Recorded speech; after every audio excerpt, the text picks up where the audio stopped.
Welcome to the HyperPod. Today we have Valantis with us, and specifically Ali and Deven. How are you doing?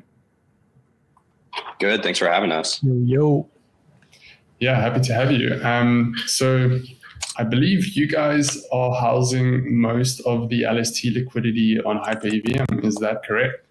Yep. Both on DEX, and then we're also a major lender as well. Amazing. Yeah, we'll jump into those details in a sec. Why don't you tell us, how did you get here? We all have a history.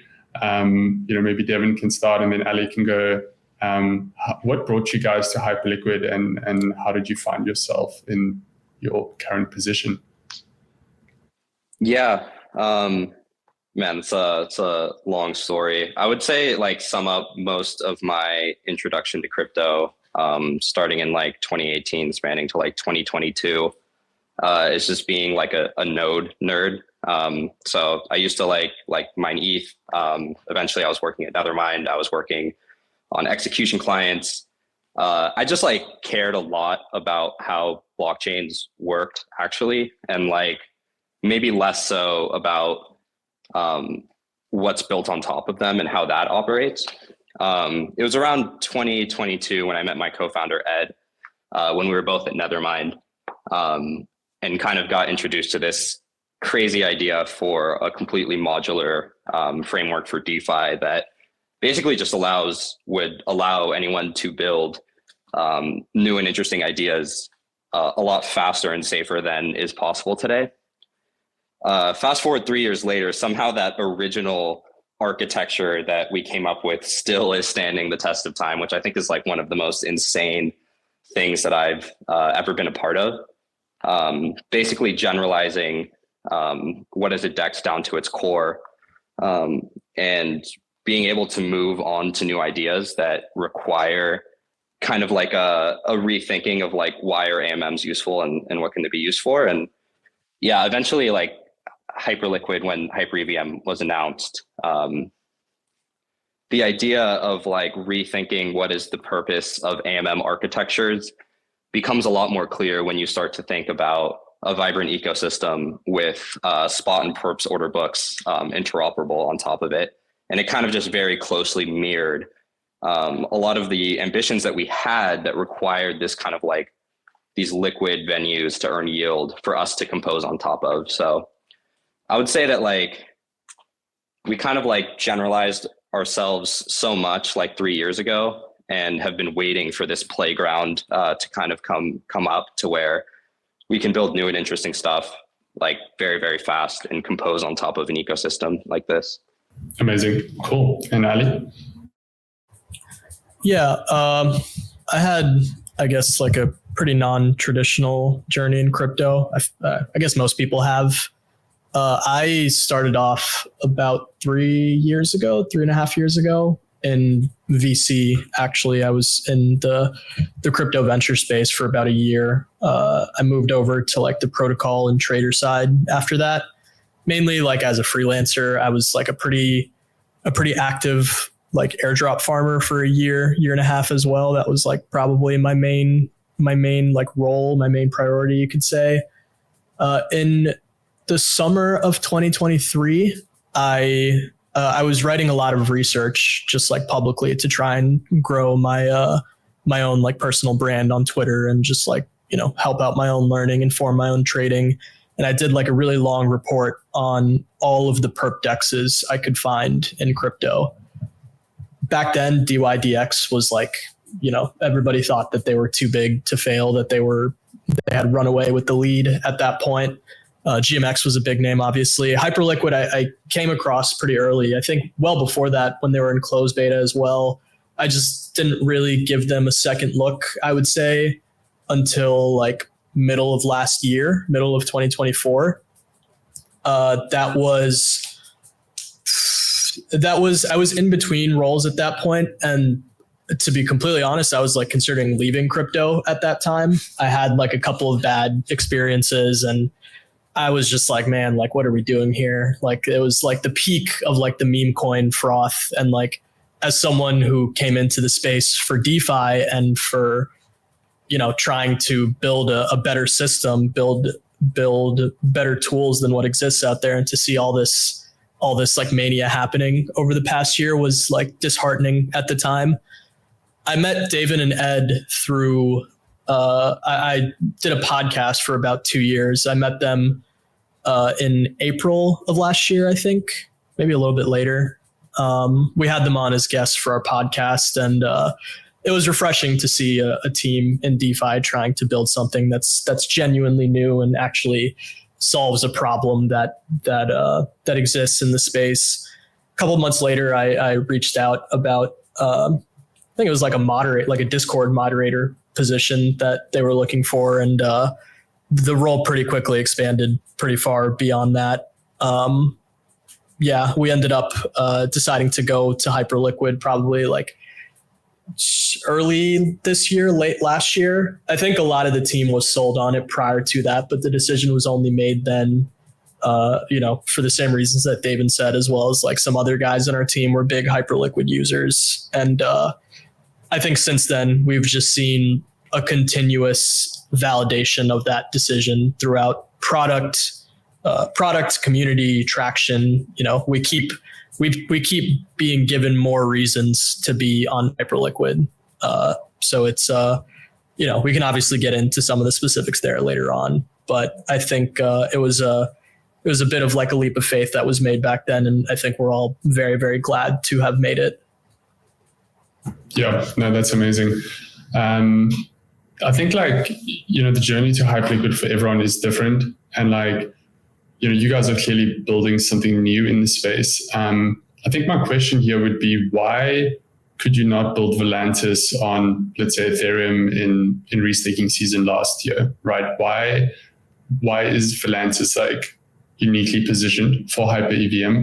And why this ecosystem when, maybe at first glance, the design seems perfect, right? For the major LRTs on mainnet, for example.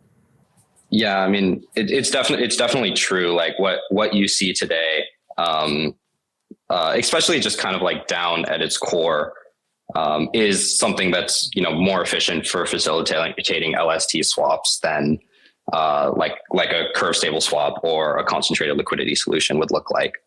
So it's like completely valid to say that this can be applied anywhere that like LSTs exist. I guess like one starting point would be Hyperliquid LSTs, and I hold this opinion like very strongly, are inherently different than anything else that we've seen. I had some like piece of writing and just really like a lot of thoughts over the last several months about how the Hyperliquid team is engineering a hype sync into Hyperliquid staking, where you can feasibly run a profitable business by staking hype. This is through HIP3 staking referrals. And I think like this will continue, where like staking hype is like not just its emissions, and it's not just the AF like having a TWAP on to buy the asset. It's really going to and is constantly becoming more of a useful tool to build profitable businesses on. So like that's just to say that like hype staking is just like much more interesting of a design space than anything else. And I expect that to increase the need for people to take leverage on it, which is really what our current product enables, is people to be able to take a lot of leverage on staked positions, unwind those positions, as well as at the same time act as a lender to allow people to have low borrow rates, et cetera. So like one is like Hyperliquid hype LSTs are just more interesting. And I think that they have more yield sources that they'll start to bake in to where this product becomes more important.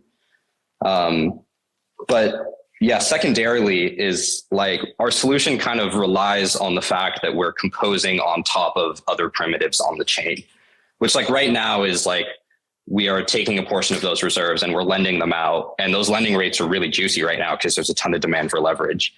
But that model can be extended a lot, taking those assets and putting them on Hypercore to be able to earn extra yield from market making, using them in other strategies that are only enabled by the existence of Hypercore being so close, is entirely like compatible with this.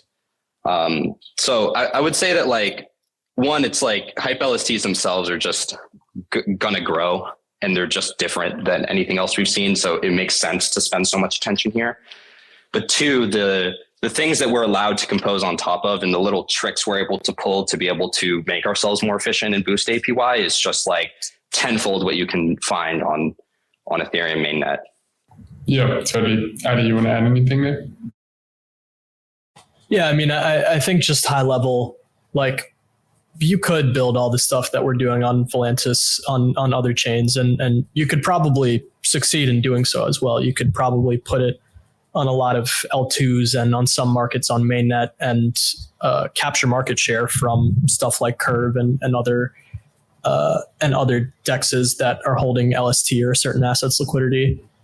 I think a big part of it is we're just making a conscious decision and acknowledging the trajectory that Hyperliquid is on and what is going to be possible in the future, not just with LSTs, but like with Core Writer, HIP3, builder codes, all these different catalysts, which, you know, maybe not all of them necessarily play into what we're doing, but they all play into the trajectory of the ecosystem. And as a result, that makes it a pretty compelling case to be building in general. And then when you consider the specific components like the LSTs and the way they're going to grow, it really makes it not just like the best upside, the best trajectory, but it also makes it the best like playground, as Deven said. It gives us the most levers and the most tools to build something that's net new and that provides something that hasn't been provided anywhere else or can't be provided anywhere else.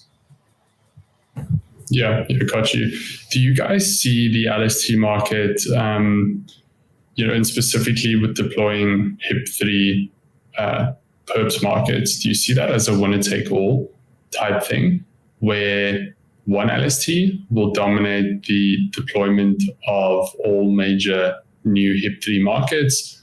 Or do you see this as something that's multifaceted, right? And you have essentially many LSTs or many 1 million plus hype holders that are deploying perps for different purposes.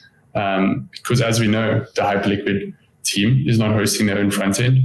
Well, it's not going to be on the main front end, which implies that this deployer needs distribution, right? They need the whole trading interface. And I'm interested in your thoughts on that. I actually think that it's super path dependent, and the success of Hyperliquid, like the most successful scenario for the entire ecosystem, is that it's not a winner takes all scenario. I think liquidity bootstrapping is the bottleneck more than getting 1 million hype staked. Being able to like launch a new perps market means nothing if there aren't makers in volume on that market. And I think the solution to this is if we see validly sufficient products that are built that are capable of seeding these markets beyond just one actor.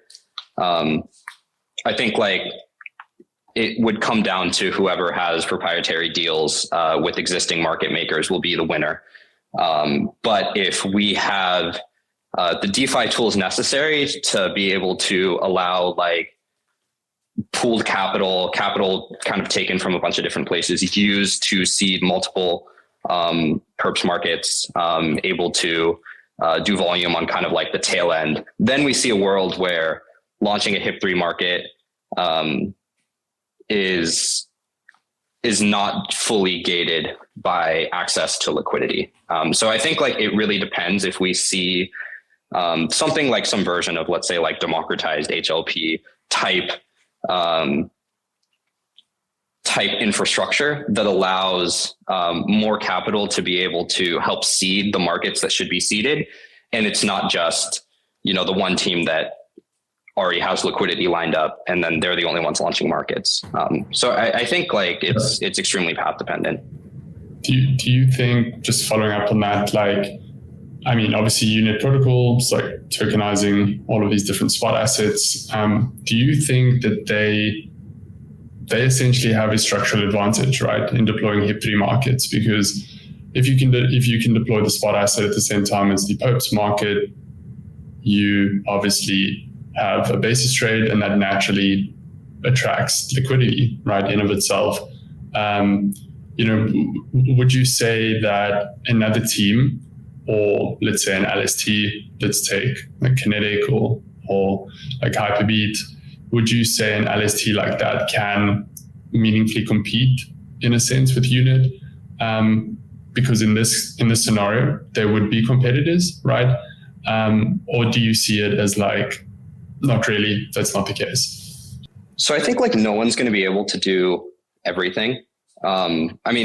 Definitely, I think the Unit team does have a structural advantage of even just beyond like their current product stack, just the rapport of the team and kind of their connections to liquidity. Like I think they will be very successful in launching a lot of HIP3 markets, but I don't think that it's just as simple as the first one to deploy some new listing, some big launch poly markets token. Not just the first HIP3 team that does that is really the only place for this design space.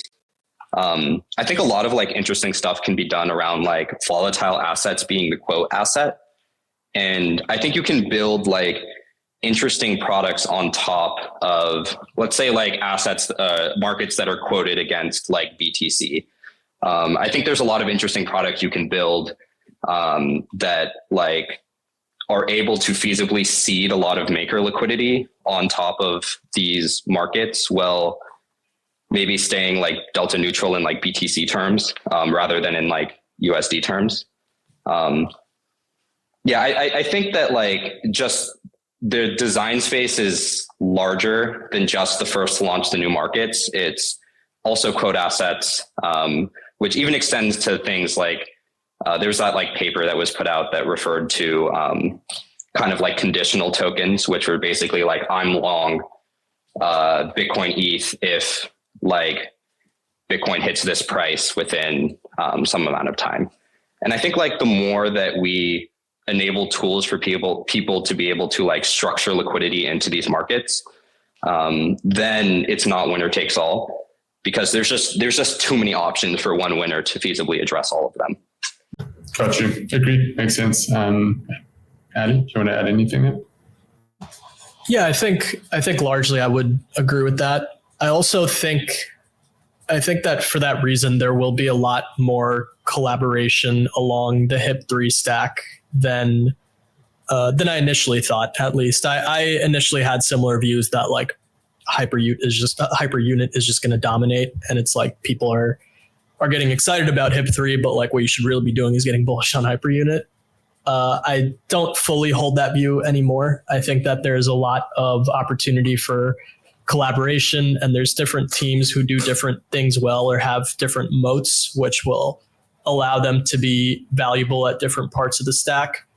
I think like this is like getting, I guess, a little bit off topic, but when you think of the assets that could feasibly be launched on HIP3, it's really hard to define the scope of that. The boundaries of like what is possible, of what you could feasibly trade on there is pretty insane when you really spend time thinking about it, especially since we've seen Pump launch the pre-market on HyperPs and then transition to like a robust perp and spot market immediately after.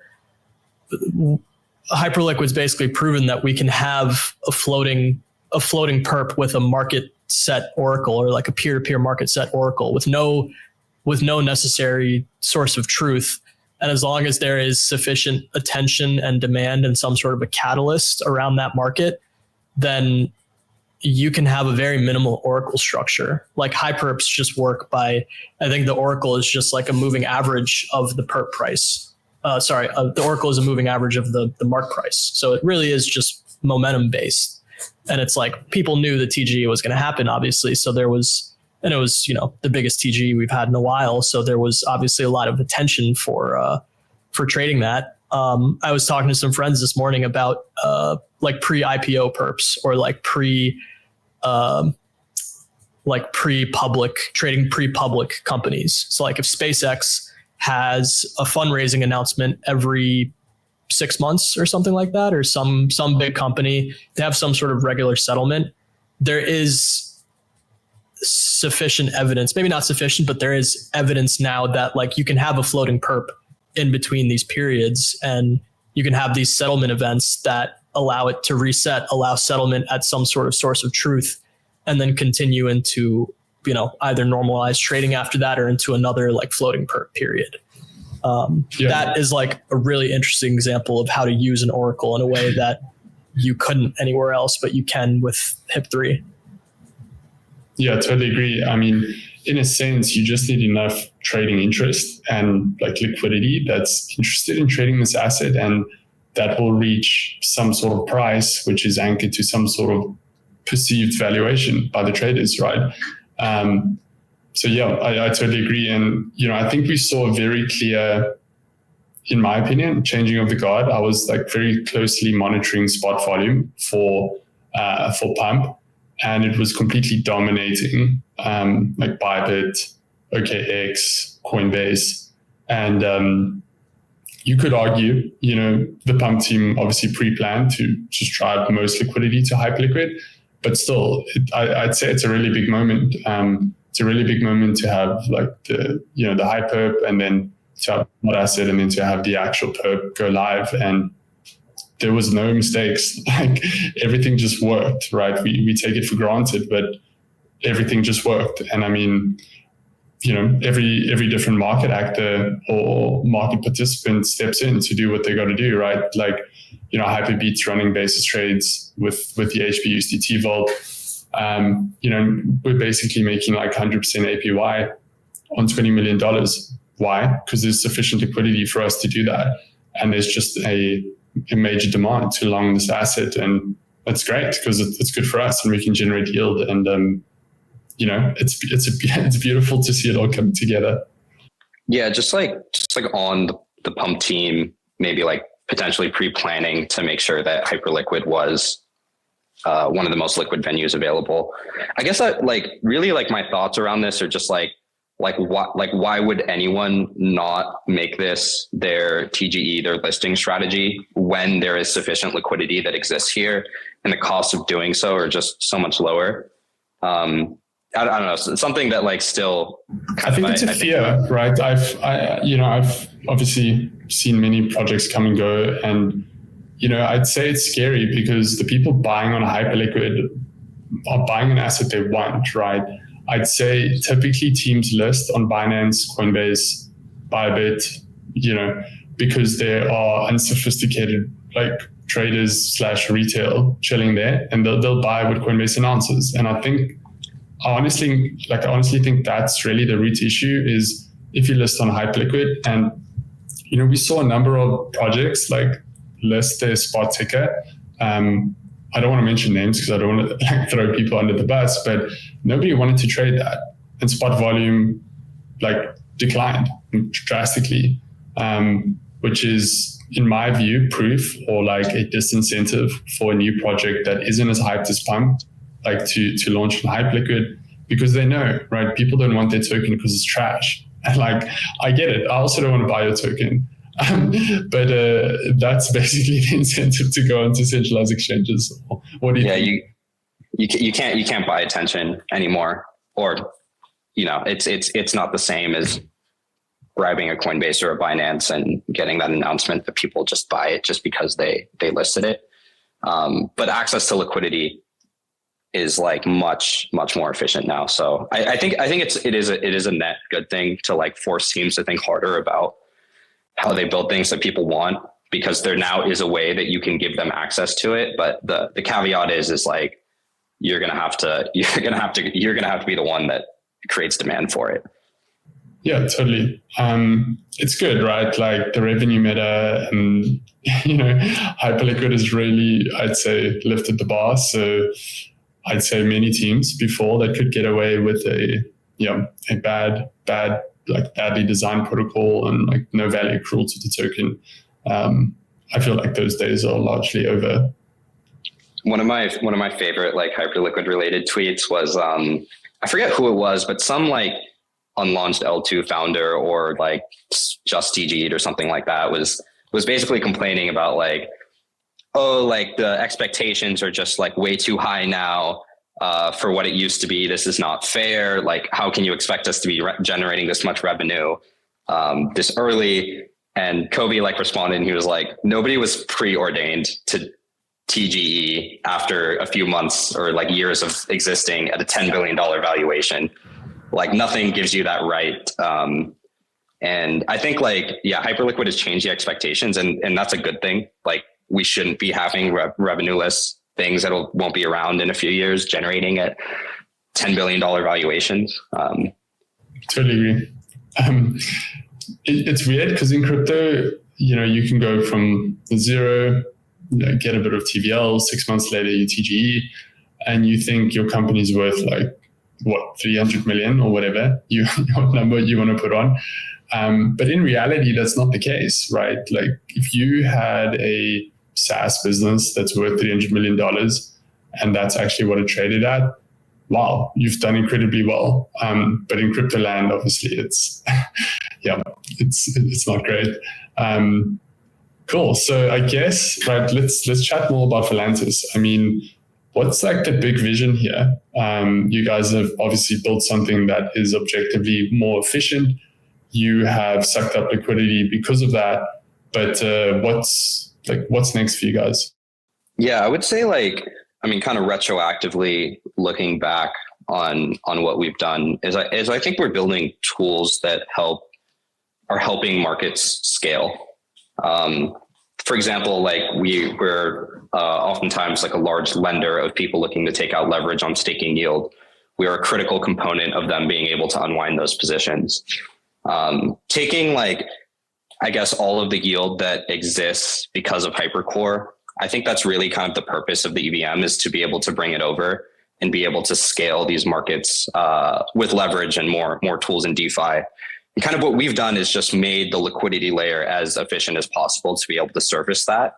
So Exist as a deeply liquid swap layer that's able to enable these borrow caps to be very high. Also simultaneously be a major lender to allow people to take out leverage at low borrow rates. And I think just like whether that's specific to LSTs or not, just allowing the leverage available on Hypercore to scale on the EVM side, or just kind of like have its liquidity be much more scalable, I think is super important in like allowing Hyperliquid to win. And I think that's kind of really at the core position is allowing liquidity to scale by making it kind of multi-purpose, which is like today you're seeing maybe some very intelligently designed mechanism for liquidating and swapping LSTs that keeps LPs having higher APY, but simultaneously being able to use that liquidity to seed lending markets, eventually being able to use that liquidity to also fulfill volume on the spot order book. All of these are kind of like the same thing from our point of view, in just taking the liquidity that underlies a market and just making it much more efficient and multi-purpose to like allow more scale. And that's more important here than it has been anywhere else. If you look at the hunger for leverage over this last week, the yields you can get for lending out hype are so high because everyone just wants to borrow and loop. So I think it's critical. We need to squeeze every single piece of efficiency we can outside of our liquidity layer because we have too much demand to scale this yield. Yeah, totally agree. I think, Hype's price has obviously ran up and it's essentially a $50 billion asset now. And, Hyper EVM is still struggling, I'd say, in general liquidity. I mean, I monitor the stat pretty closely on hypeburn.fun, and there's still only around 7% of circulating hype on Hyper EVM, which is like shockingly low, right? Most of it is still chilling on Hypercore, and the rest of it is just being staked. So, if we look at the DeFi ecosystem now, it's nice, it's good, but yes, I totally agree. Like we need a 10x, and something needs to give. Something needs to basically suck up the hype onto Hyper EVM. What do you guys think about that? Do you think there's a specific catalyst that's going to be like, all right, Hype's moving from core to this, or what's got to give? Yeah, it's an interesting question, because I think in an average ecosystem, like when we see this stuff happen on Solana or Ethereum or Base or Arbitrum or whatever, it's almost always an asset that pumps from a really small valuation to a really high valuation. That's not always the case, but I think for Base and Solana, it has been. Arbitrum was maybe an exception with like the GMX wave of like 2022, 2023. But it seems like that has increasingly been a requirement for the for kind of like that moment of like big exposure for a chain. And I have a hard time seeing that happen on Hyperliquid, just because I don't feel like it's in the community's best interest to have like another asset kind of lead that charge. I mean, nobody wants to sell their hype, and it's like you have stables options on Hyperliquid, on HyperEVM, but by and large, people are holding and farming hype. And so for them to have to sell that to buy, whether it's a meme coin or a Ponzi coin or, I don't know, an AI agent or whatever, it's really tough to make the case for people to sell their hype to do that. I foresee something more like, I think it's one of those things where like it's slowly and then all at once is like one way to put it, but it's more so just like it will be like gradually pushing forward day over day, week over week. And like by the time we're there, it's like boiling the frog, you know. By the time we're there, we won't even really realize. I have a hard time seeing like a big jump from like the HyperEVM before this day and the HyperEVM after this day, just because of like the reasons I said before, and also just the way Hyperliquid like rolls out updates. I mean, Core Writer went live a week ago at this point, I think 2 weeks ago, and Kinetic went live, but I don't think there was anything that was fundamentally changed about what users can interact with in the ecosystem. I think that the first steps to doing that were definitely laid out with Kinetic launching and with other teams starting to interact with Core Writer. I think we'll see the same thing with HIP3. I think HIP3 will launch and nothing will immediately change to most people, to people who aren't really paying super close attention. But over time, I think it's really, really hard to argue that all of this stuff happening over time and teams continuing to build and stack on top of each other, it's really hard to argue that that won't lead to compound effects in the long run. So it's like kind of dodging your question because I don't really have an answer to it, but it's like all of it. And over time, we're going to look back and we're going to be amazed at how far we've come and just how everything compounded and how, you know, things may not have seemed like a big deal when they happened. But when we go, you know, 6, 7, 12 months out, you end up really starting to see like the reverberation of different updates, different protocols, different products. Totally agree. I think what's been interesting is, you know, we mentioned it earlier, but I think like all of us in the community have this like clear picture that Hyperliquid is building in tons of value accrual for hype stakers.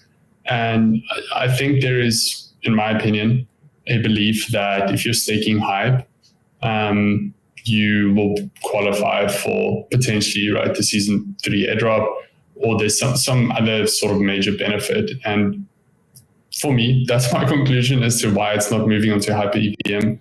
I could be completely wrong, and maybe like the Giga whales are just chilling with it over there. But yeah, like Deven, what's your thoughts here? Yeah, I mean, I'm definitely of the opinion that I think the design space around LSTs on Hyperliquid are continuously growing much larger than anything we could possibly have imagined. I think both like staking referrals, which is kind of being revised, as well as like really HIP3 being kind of the big thing on here. It's going to be possible to earn extra yield through a liquid stake token than you can earn through vanilla staking, unless you're above some like insanely large threshold. And I think like for that reason, the the want to take leverage on those positions, the want to bring it over into liquid staking that maybe has some extra layer of yield that you couldn't get by staking yourselves. I think like will enable liquid staking tokens to like have more demand and will move hype over from natively staked on Hypercore to being liquid, just because we have more options for a yield layer that we can add into it. Simultaneously, I think like all of these things kind of like play into each other. One is the more demand that there is for borrowing on hype that gets brought over means that there's higher yield that you can get by being a lender. And I mean, right now you can go borrow USDT on mainnet for 4% and lend it out on Hyperliquid, Hyper EVM for like 10%, sometimes much higher. And I think like eventually markets will become efficient and these gaps will get filled and the demand will be met. And this will just continue to suck more liquidity onto Hyper EVM. Simultaneously, I think if you think about like, because like considering Hyperliquid already is a very liquid venue, that you have the option to kind of tokenize yield bearing strategies and bring them over to the EVM, make them super easy for users to access as well as take leverage on. For example, like you guys tokenizing basis trades and then eventually enabling people to take leverage on that. I think that shouldn't be overlooked as far as how much can be done by tokenizing things that are done on top of an extremely liquid and composable perp stacks. And Hyperliquid has reached escape velocity in that sense of that's only going to grow more liquidity attracts more liquidity. And if it's a place where you can earn yield, Hyper EVM is a place that you can get leverage and loop on top of it. Totally agree. I think, that's what we've noticed. We've concluded that Hyperliquid, together with Hyper EVM, right, has a structural advantage compared to Ethereum, compared to Solana, because, in our learnings with like the HPUSDT Vault, the upside APY on stablecoins is basically uncapped, right? Because funding rates can gig ascend. And as long as Unit keeps listing hard assets and, there's still demand to trade these coins and they're liquid enough, we can just allocate from our vault to that. And in the bear scenario where people are like, oh, okay, our funding rates are not sustainable, blah, blah, blah. It's like, okay, fine, bro. I'll allocate to the T-Bill. Like I'll allocate to Theo Network, or I'll allocate to the BlackRock, whatever. And so you have this floor that is as good as what anyone else can offer. And then you have this upside that outperforms everyone else. And I think that that key learning is incredibly powerful, because that can be applied to a number of different assets. And it's great, right? Like we announced leverage on that vault today, and utilization on MorphoBeats is already like through the roof because people just want to borrow. Why? Because it's profitable. And like with our card product, people will be able to deposit stables into a vault, farm protocols, earn 15 to 25%, and then take out credit, spend it in real life, and fund their lifestyle. I mean, if that doesn't make me excited, I don't know. Like, I don't want to spend my crypto. And if I can earn major yield that's paying off my borrow cost and spend that in real life and like have real-time borrowing where I'm only paying interest on the credit that I spend, like that sounds like all of finance. I mean, this is like the Hyperliquid vision, and I think we're all just trying to do our part to build a product that takes a user from like earning yield, trading, doing what you want, and you should be able to spend it in real life, right? Like it's just not acceptable that there's not a native wolfram for Hyperliquid, and like we're all doing our piece, I think, across the Hyper EVM protocols to build the liquidity layer, and then more and more teams will get sucked in. Yeah, I think it goes both ways as well. I mean, one of the most popular criticisms, one of the most popular criticisms of like Hyper EVM and Hyperliquid is I think a lot of people from the outside do view them as like completely uncorrelated. And, you know, I've even seen things like people like, oh, Hyperliquid teams just trying to like farm the L1 premium. But like from the inside, it makes like complete sense about how both benefit each other. Like one is like, if there's yield to be earned by running some strategy on Hyperliquid, like on Hypercore, like why would you not tokenize that? One, enable leverage on it to bring more money into the system. And two, like pretty trustlessly allow access from normal passive users to be able to participate in these strategies. I think like if you look at the amount of like legal work and trust assumptions that are taken into building something like Athena that has to go farm funding rates across a bunch of different centralized exchanges, they take user funds, they bridge them into off-chain accounts, and have to have all of these structures regarding exchange insolvency, et cetera. That has like made perps markets more liquid, and it's allowed users to be able to passively earn this yield from a strategy that needs to be active to be profitable. And we just have like infinitely more tools to make that more trustless, more fluid, enable leverage at more scale. Yeah, just like, I guess for kind of like all of these reasons, I really do see the connection between the two. And like it's not just, you know, the profits from the assistance funds like TWAP flowing over to people that hold hype on Hyper EVM and want to take leverage on it, just benefiting the EVM side. It's also helping bring in net new liquidity through kind of trustlessly managed user liquidity onto Hypercore. Yeah, I think API wallets are a very, very, very cool thing that makes running these kind of strategies in a more trustless way important and just more scalable. 100%. I've been closely monitoring like Hyper EVM transactions, and roughly, you know, the chains on average, the revenue from the chain is around $200,000 a week at this point. And not many people talk about that, right? Look at Base, right? I mean, I'm looking at a chart now. Like Base is just giga scaling because of the activity. So if you proxy that, what does it look like when Hyperliquid is printing like $10 million a day in revenue and buying back hype, and then Hyper EVM scales to roughly where Base is now, and it's also making, you know, millions of dollars a month, and like all of that user activity drives exchange volume, right? It's like a never-ending cycle, and you know, the last thing is like hype is actually deflationary. So like, you know, the inflation or quote unquote like staking yield, it's not inflation. It's coming from the ecosystem allocation. So there is no net new hype being issued. And currently there's been 0.04% of the total supply burnt from trading fees.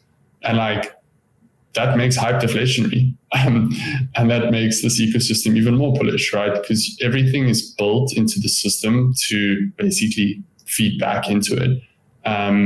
You know, and I think the beauty of it, of this whole thing is like Hyperliquid team like did this in such an incredible way where like, you know, they're giving everything back, and they've created so much value, and they are quote unquote like credibly neutral. And that's why I'd say this ecosystem is like set to outperform over the coming years. Yeah, the Coinbase Base analogy is drawn a lot with, and I think that really just kind of strictly goes one way. It's like I'm building something on Base, and I think that maybe one day Coinbase will give me access to their users to go in one direction from Coinbase over to us, or Coinbase themselves is going to like hold some assets that'll increase the overall TVL of the EVM chain. It's like, there's never going to be a world, or at least definitely not trustlessly or as scalable, where DeFi protocols can start accessing the yield that exists on centralized exchanges.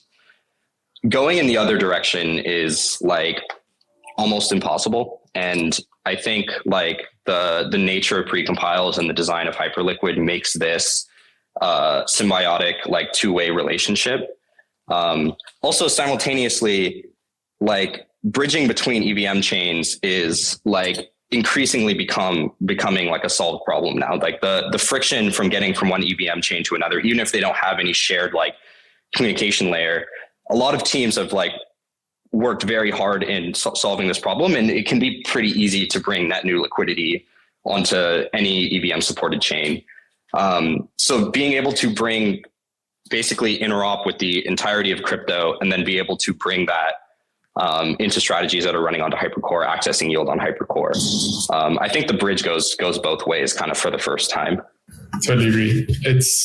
It's new, right? It wasn't possible before. And I think the best is yet to come.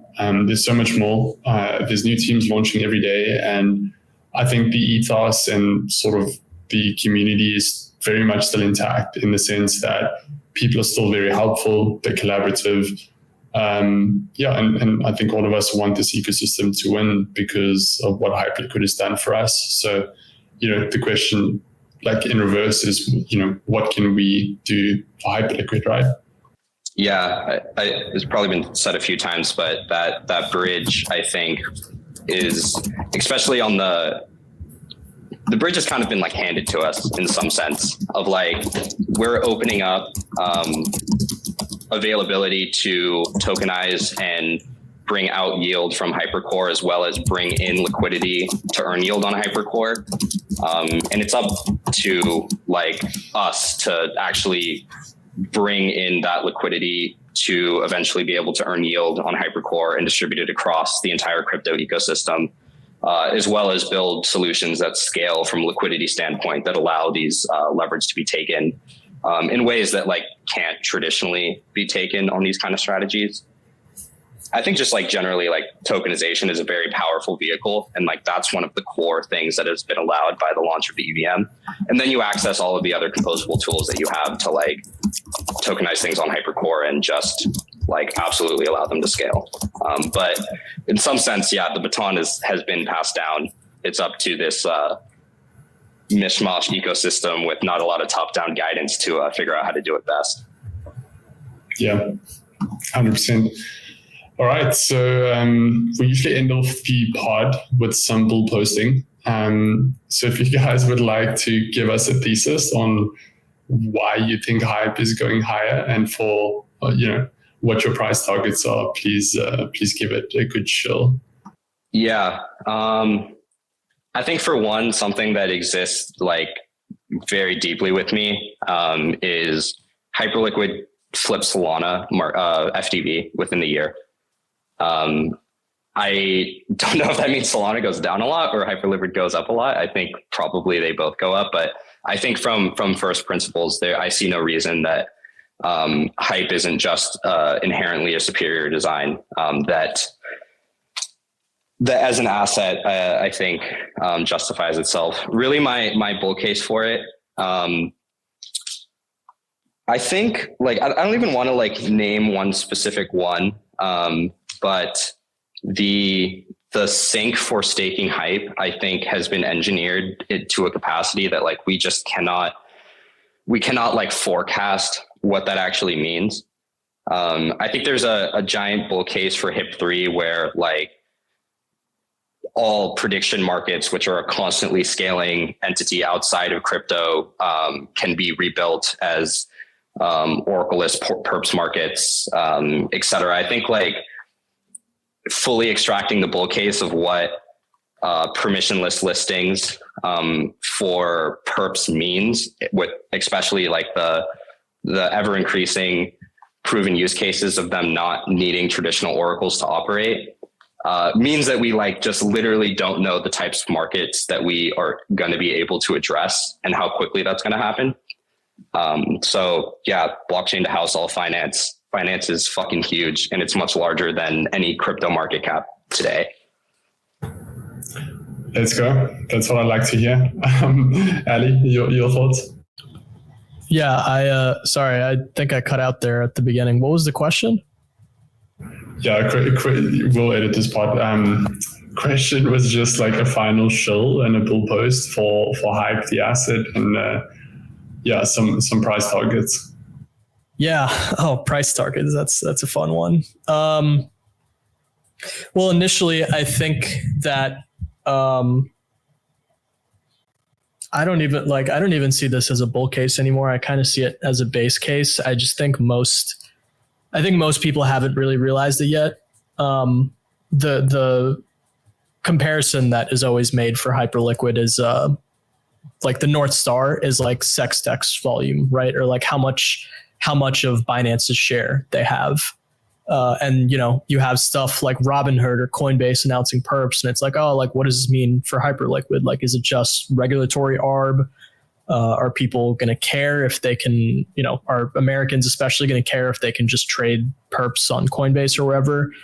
I think we are pretty clearly on a track where over time people will start to realize that Hyperliquid isn't really competing with Binance or Coinbase or Robinhood. Hyperliquid is not just a perp dex.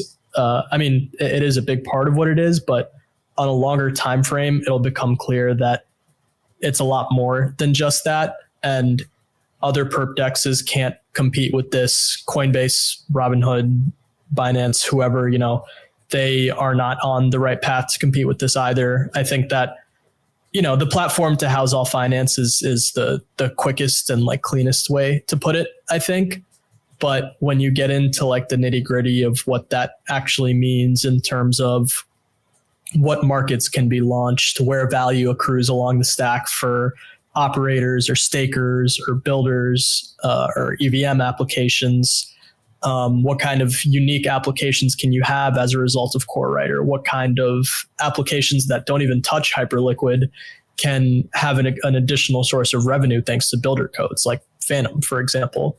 All of this stuff is separate but linked. I think that it all kind of feeds into the bull case for Hype. And everything I just mentioned, I truly believe that there's no one else on the market who can be on a level playing field with Hyperliquid, considering all that is in place. Bull case is, I think it begins to rival Ethereum and Solana. Maybe not. I don't want to like talk price in that regard, but I think in terms of mindshare and usability and in terms of what people go there for. I mean, I have friends who they have Phantom wallets, and when something big is happening on Solana, they'll go and trade meme coins. I have friends who are like maybe a little bit more savvy, will use stuff like Morpho or like Athena on Ethereum mainnet because they feel like they can trust it. They feel like it's big enough, it's well known enough to the point where they can trust that yield. I think Hyperliquid begins to carve out its own market of things that any type of user can use it for, and it begins to I think it will begin to rival in price as well. But I think the more significant component is when it begins to rival them in like household name whatever that word is. It'll be a household name alongside those things. Price targets, I've tweeted about this a little bit. I don't have a number in mind, but we still haven't seen Hype go BNB mode. And I think that is going to happen at some point in the future. A lot of people I wasn't around when that happened. I wasn't in crypto when that happened. But you go back and look at the chart and you look at the run that BNB had at the beginning of 2021. People have forgotten that stuff like that is possible. Like we've been so, jaded to the point of like people have forgotten what happens when you have such a powerhouse of a product and an asset that you can see it run multiples like that. I think that that's still very much in Hyperliquid's future. You can even talk about like ETH's run in 2021, I think, as well. None of these runs have happened for any asset in the last cycle, in the last like 3 years. If it's going to happen for any of them, it's going to be for Hyperliquid. And I do believe that is in its future.